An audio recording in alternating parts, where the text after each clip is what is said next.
Olá, pessoal. Chegamos à reta final da sua preparação para a OAB. Você está perto de conseguir realizar aquele seu sonho de exercer a mais bela das profissões, que é a advocacia. E nós do Somos OAB separamos para vocês algumas matérias bem prováveis de cair na prova de vocês. E aqui em Processo Civil a gente vai começar por competência.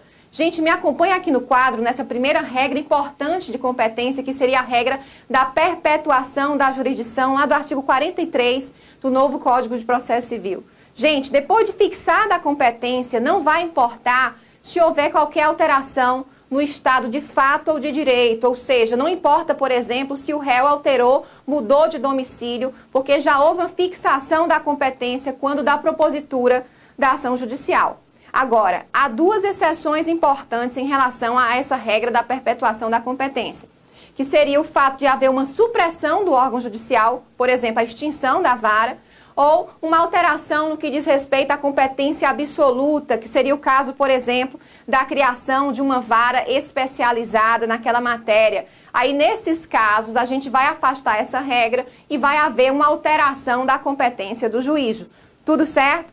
Agora, me acompanha nessa regrinha nova do novo CPC, e sendo regra nova, é importante que vocês fixem, que seria a regra da translatio iudice. Gente, de acordo com o artigo 64, parágrafo 4º do novo Código, quando há uma declaração de incompetência do juiz e a remessa dos autos ao juízo competente, os atos praticados pelo juízo incompetente, eles são considerados válidos, até que o juízo competente se pronuncie acerca desse assunto. Ou seja, se o juízo competente não quiser alterar as decisões, os atos praticados pelo anterior, eles serão considerados válidos, ainda que sejam atos decisórios. Então, importante a alteração aí do novo Código de Processo Civil. Anotem isso aí. Vamos lá. Eu vou colocar agora para vocês um exemplo prático para a gente definir qual seria o juízo competente. Me acompanha aqui. Sempre que eu desenhar esse triângulo aqui em cima é o juiz, tá? Aqui embaixo é o autor da ação, que invariavelmente será o João, e o réu será o José. Imaginem que nessa ação o João, filho de José, pede alimentos, ou seja, ele propõe uma ação de alimentos em face do pai. A gente vai agora tentar identificar qual seria o juízo competente para julgar essa ação. Vamos aqui para o passo a passo. Primeira coisa que eu tenho que verificar é se há competência dos tribunais de superposição. Se a Constituição prevê, por exemplo, que nesse caso haveria competência originária de um tribunal superior ou do Supremo Tribunal Federal. E obviamente que não há essa previsão, porque ali nós não temos ninguém com prerrogativa de foro. Essa ação não é de um tribunal de superposição. Daí eu desço, venham aqui. Daí eu desço na estrutura do Poder Judiciário e vou atrás de verificar o seguinte: nós temos 4 justiças.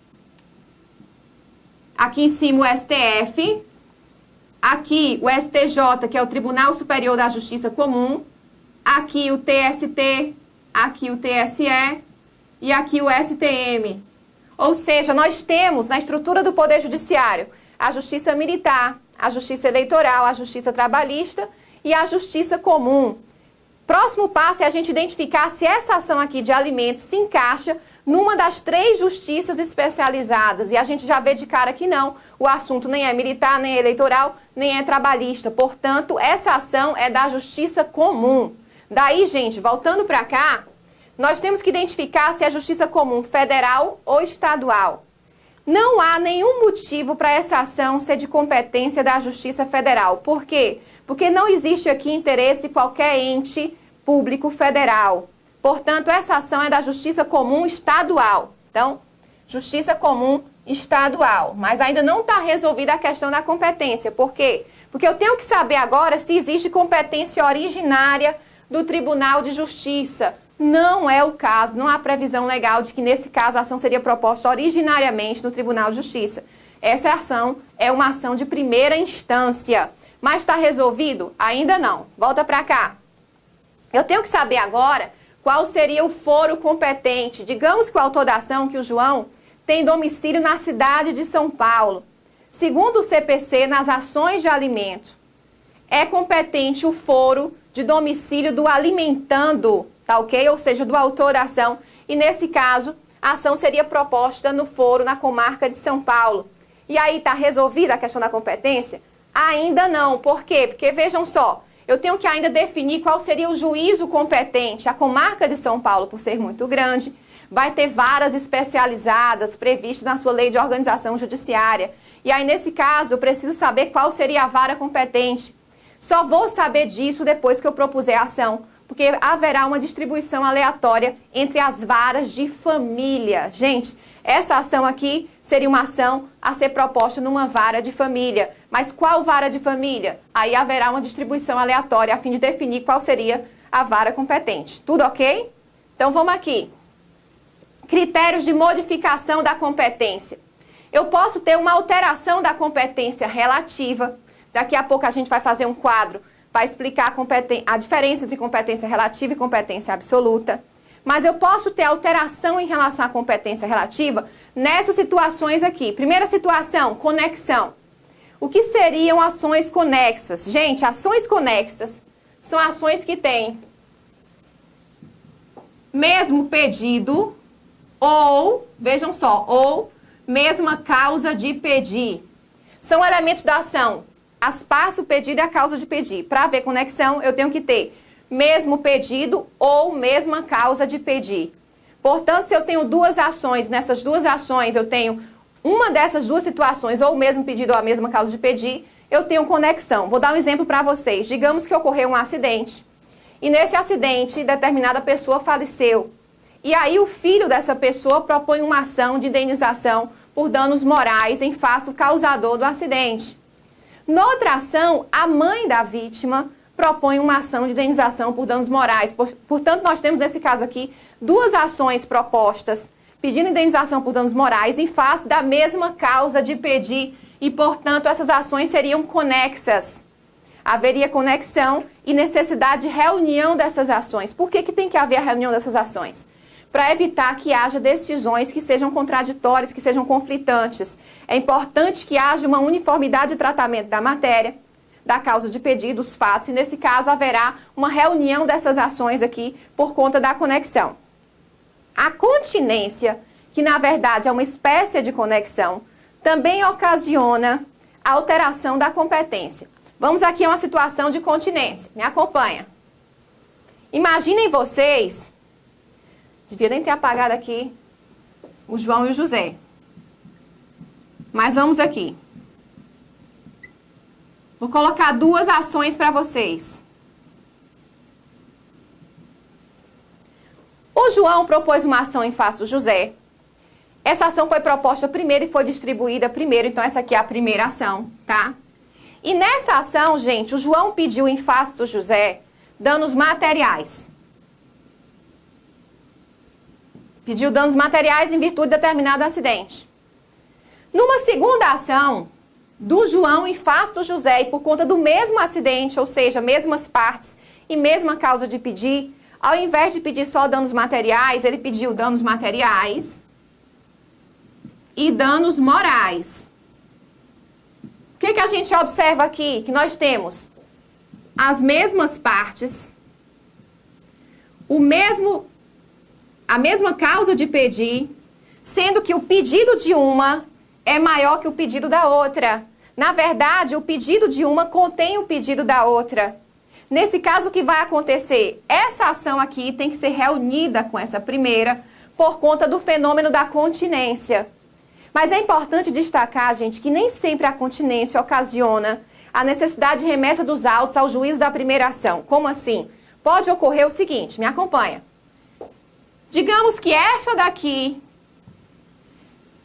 aqui, gente, foi a primeira ação. Essa do pedido maior foi a primeira ação e essa foi a segunda ação. Essa foi proposta primeiro, distribuída primeiro. Essa veio depois. Essa é mais ampla, tem danos materiais e morais e essa aqui tem só danos materiais. Como essa aqui foi proposta primeiro, esse aqui é o juízo prevento.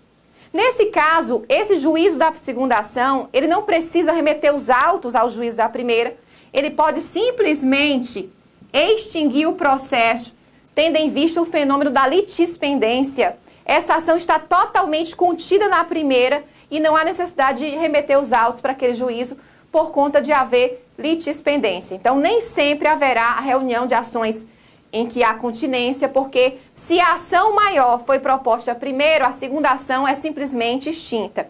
Mas se a ação maior foi proposta em segundo lugar, ou seja, primeiro veio a ação menor, a contida, aí nesse caso a ação maior, a ação que tem um pedido maior, ela tem que ser reunida com a primeira ação para julgamento daquilo que não foi pedida na primeira ação. Tudo certo? E como é que eu sei, gente, qual é o juízo competente? Eu tenho duas ações e quero saber qual juízo, se o juiz da primeira ou o juiz da segunda ficará com essa ação judicial. A regra do artigo 59 do novo CPC, regra nova, e toda vida que eu falar que é regra nova, é bom vocês realmente prestarem atenção, porque isso é provável de ser cobrado na prova, tá? A regra é a seguinte: não existe qualquer alteração na regra se as ações correm ou não no mesmo juízo. No Código de 73, você tinha duas regras distintas, a depender de as ações correrem no mesmo foro, aliás, não no mesmo juízo, no mesmo foro, ou então correrem em comarcas ou foros diferentes. Agora não, tanto faz. Se as ações estão na mesma comarca ou se estão em comarcas diferentes, a regra é a mesma. É prevento o juízo para o qual foi distribuído primeiro a petição inicial.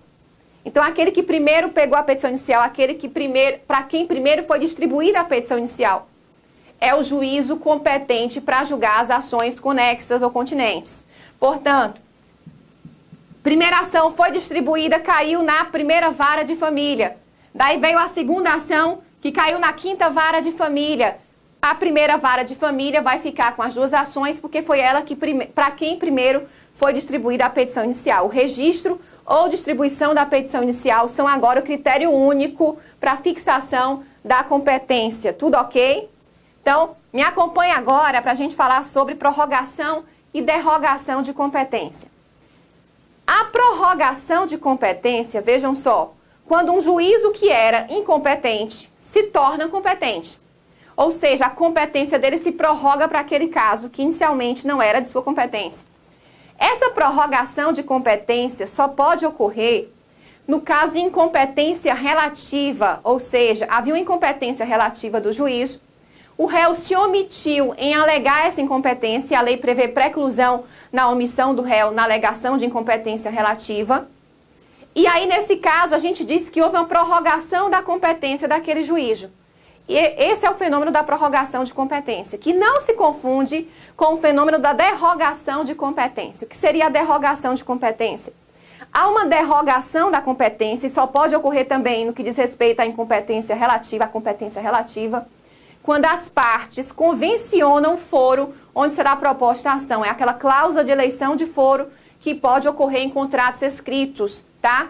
Então, se as partes convencionarem que as ações relativas àquele contrato serão propostas em determinado foro, há, nesse caso, uma derrogação, ou seja, uma convenção sobre a competência.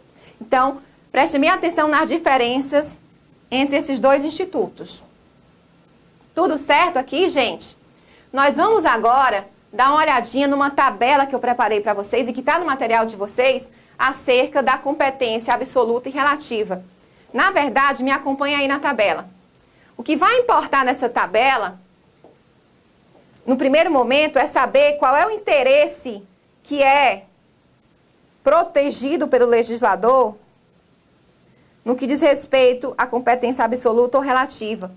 Quando o legislador cria critérios de competência absoluta, ele tem, na verdade, em vista o interesse público. Já nos casos de competência relativa, o interesse, ele é exclusivamente das partes. E isso é muito importante para a gente, por exemplo, conseguir raciocinar e deduzir isso que está bem aqui, ó. Como na incompetência absoluta há uma ofensa ao interesse público, não há possibilidade de prorrogação ou de derrogação. A gente acabou de explicar o que é prorrogação e derrogação. A prorrogação ocorre quando o réu simplesmente deixa de alegar a incompetência. E a derrogação quando há uma convenção das partes acerca da competência de foro. Há possibilidade de derrogação e prorrogação somente na incompetência relativa. Não há na incompetência absoluta por conta dessa regrinha aqui, de que na relativa o interesse é das partes. E no caso da incompetência absoluta, há uma ofensa ao interesse público. Tudo ok? Me acompanha agora para a gente falar sobre uma alteração em relação ao momento e a forma de alegação dessas incompetências. No novo Código de Processo Civil, e a regra nova, mais uma vez, fixem bem essa regra, tanto incompetência absoluta como incompetência relativa devem ser alegadas em preliminar de contestação. Então, não existe mais aquela peça chamada exceção de incompetência que você utilizava no CPC de 73 para alegar incompetência relativa. Agora, tanto a relativa como a absoluta devem ser alegadas na contestação e em preliminar de contestação. A diferença básica é a seguinte: se eu deixar de alegar incompetência relativa como preliminar de contestação, ocorrerá a prorrogação de competência, ou seja, a competência, o juízo que era no início relativamente incompetente, ele passa a ser competente. Mas na incompetência absoluta não ocorre essa prorrogação se eu deixo de alegar na contestação. Eu posso alegar a qualquer momento e através de qualquer peça processual, inclusive através de recurso. Por quê? Porque é uma matéria de ordem pública e o juiz pode, inclusive, conhecer dessa matéria sem que ninguém tenha alegado. Ora, se o juiz pode conhecer sem que ninguém tenha alegado, porque ele pode conhecer de ofício, então eu posso alegar para o juiz, eu posso mostrar para o juiz esse vício a qualquer momento. Outra coisa interessante aqui, gente. Se a incompetência absoluta pode ser conhecida de ofício pelo juiz, qualquer pessoa, inclusive o autor da ação, podem avisar para ele que há essa incompetência. Já a incompetência relativa, ela foi provocada pelo autor da ação. Foi o autor da ação que escolheu o juízo, e aí, nesse caso, a incompetência relativa é culpa do autor da ação. Por isso que ele não pode alegar incompetência relativa. Quem pode alegar incompetência relativa será o réu, tá? E por isso ele se utiliza da contestação para fazer essa alegação. Tudo certo? Volta aqui para a lousa. Então, como a gente viu, a incompetência absoluta pode ser verificada de ofício, enquanto que a relativa não pode, depende de alegação. Mas aqui eu queria fazer um parêntese. Gente, olha só, vem aqui comigo novamente. Há uma exceção a essa regra de que a incompetência relativa não pode ser verificada de ofício. O Código prevê que o juiz pode, de ofício, declarar a nulidade da cláusula de eleição de foro. Então, se o juiz verifica que há uma nulidade dessa cláusula lá no contrato, ele pode, de ofício, declarar a incompetência e remeter os autos ao juízo competente. Mas se ele não o fizer nesse primeiro momento, se ele resolver citar o réu, aí ele passa a bola para o réu. E aí, se o réu não alegar na contestação, haverá prorrogação de competência. Mas, enfim, é uma exceção a essa regra de que a incompetência relativa não pode ser conhecida de ofício, porque a nulidade da cláusula de eleição de foro pode sim ser reconhecida de ofício pelo juiz se ele verificar que realmente o réu era hipossuficiente nesse contrato, e aí, nesse caso, ele já remete os autos para o juízo competente ao invés de proceder à citação desse réu. Tudo certo? Voltando aqui para a lousa, vamos lá. A peça adequada, como eu falei para vocês, da incompetência relativa é a contestação, justamente porque o réu é quem alega incompetência relativa, e se ele não o fizer, ocorrerá a preclusão, e aí, com isso, a gente terá o fenômeno da prorrogação de competência. Já a incompetência absoluta, se for alegada pelo réu, será alegada na contestação. E pode ser alegada tanto pelo autor como pelo réu. E aí, através de qualquer outra peça, inclusive peça recursal. Porque nesse caso não há preclusão, já que a matéria pode, inclusive, ser reconhecida de ofício pelo juiz. A gente vai agora falar um pouco sobre os critérios de determinação da competência. Me acompanha aqui, gente. Olha só. A lei prevê 5 critérios de determinação da competência: o material, o funcional, o pessoal, o territorial e o valor da causa. Eu queria colocar para vocês uma seguinte observação. Apesar de a lei prever que o critério do valor da causa é critério de competência relativa, ou seja, o descumprimento dele ocasiona incompetência relativa, não é isso que a gente vê na prática com os juizados especiais. Nós temos 3 leis de juizados. A Lei 9.099, a Lei 10.259, que é dos juizados da Fazenda Pública Federal, e a Lei 12.153, que é dos juizados da Fazenda Pública Estadual e Municipal. Essas 3 leis não adotam essa regra de que a incompetência em razão do valor da causa é relativa. Como assim? Vamos começar com a 9.099. Gente, Lei 9.099. Se a ação for de até 40 salários mínimos e se encaixar nas hipóteses da Lei 9.099, você tem a opção de levar para o juizado ou para a vara cível. Você não é obrigado a propor essa ação no juizado. Se você vai para a vara cível, não há incompetência relativa. Ah, mas é em razão do valor da causa. Gente, por isso que eu digo que essa regra do CPC não se aplica aos juizados. Nesse caso, há uma opção. Eu posso tanto ficar com o juizado como com a vara cível. Há uma opção do autor da ação. Agora, se o valor da causa ultrapassar os 40 salários mínimos, não haverá qualquer opção. E se eu propuser essa ação nos juizados especiais, o juiz dos juizados, por ser uma incompetência absoluta e não relativa, ele pode de ofício declarar essa incompetência. Então vejam que ultrapassando o valor da causa, há uma incompetência absoluta dos juizados especiais. Portanto, não se aplica, em hipótese alguma, a regra do CPC. Agora a gente vai falar dos outros 2 juizados que têm regra semelhante. Os juizados da 10.259 e da 12.153, que são juizados da Fazenda Pública, federal ou estadual e municipal. Segundo essas 2 leis de juizado, se a ação é de até 60 salários mínimos e se encaixa na competência desses juizados, não haverá opção. O autor da ação ele tem que ir para o juizado, porque a competência desses juizados é absoluta. Então vejam, o critério é o valor da causa e mesmo assim, o descumprimento desse critério ocasionará incompetência absoluta. Se a ação se encaixa no juizado da Fazenda Pública e eu proponho uma ação numa vara da Fazenda Pública que não é juizado, haverá incompetência absoluta desse juízo e não relativa.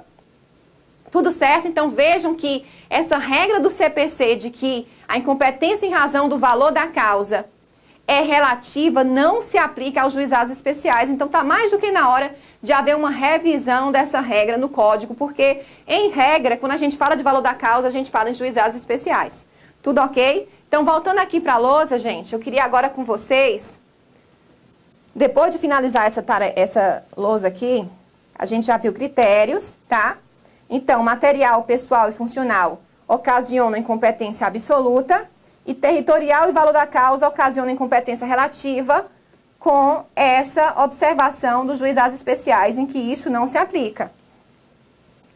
Para finalizar isso aqui, a gente vai falar da consequência da declaração de incompetência, tanto absoluta como relativa. E aí eu volto com vocês, venho aqui, para essa regrinha aqui do começo da nossa aula, que é a regrinha, aliás, desculpem aqui, essa regrinha aqui de baixo, da translatio iudice. Gente, tanto na incompetência absoluta como na relativa, a consequência é a remessa dos autos ao juiz competente, com uma ressalva, se for juizados especiais, há a extinção do processo, porque há a previsão expressa disso na Lei 9.099.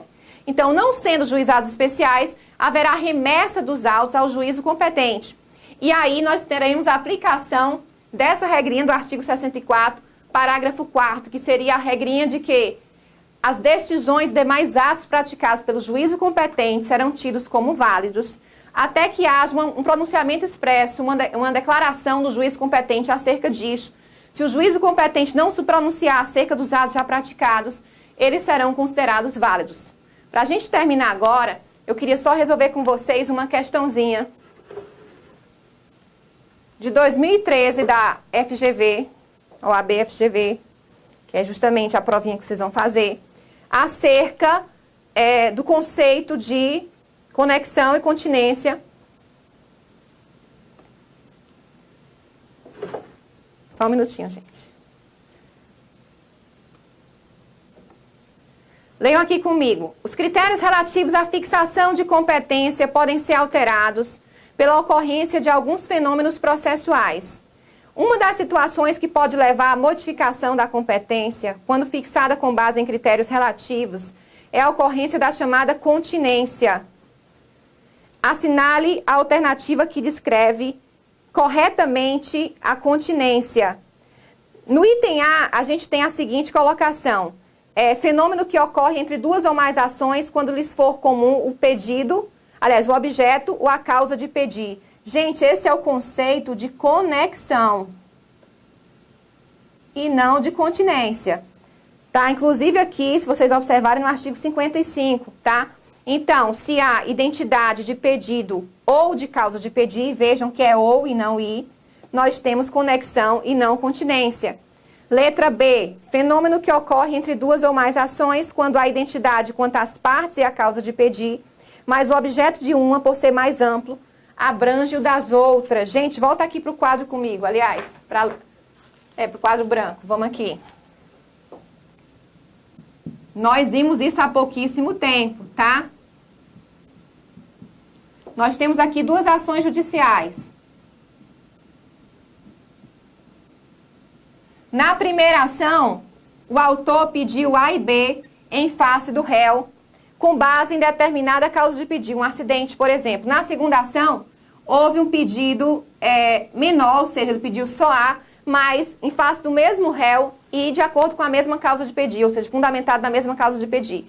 Se nós temos mesmas partes e mesma causa de pedir e temos um pedido maior do que o outro, ou seja, um pedido contido dentro do outro, nesse caso nós temos o fenômeno da continência. Então, voltando para cá, é exatamente isso que está aqui no item B. Fenômeno que ocorre entre duas ou mais ações quando a identidade quanto às partes e a causa de pedir, mas o objeto de uma, por ser mais amplo, abrange o das outras. Letra C, gente, vamos analisar aqui para poder finalizar a questão por completo. Fenômeno que ocorre entre duas ou mais ações quando há entre elas identidade de partes, de causa de pedir e de pedido, e todas tramitam em diferentes juízos simultaneamente. Nesse caso aqui, gente, há simplesmente uma identidade de ações que ocasiona a litispendência, mas não há continência, porque o pedido aqui, os pedidos, eles são iguais, e não existe um pedido maior que outro. Na continência, nós temos um pedido maior do que o outro, ou seja, um pedido contém o outro. E para finalizar esse item D, nada a ver, fenômeno que ocorre entre duas ou mais ações quando possuem pedidos que somados não ultrapassam o valor de 60 salários mínimos. Não faz qualquer sentido essa letra D, tá? Então, pessoal, com isso a gente finaliza esse assunto competência. Peço que vocês analisem bem o material que a gente preparou com muito cuidado, com muito carinho. E eu espero vocês daqui a pouquinho para falar de outro assunto. Até mais!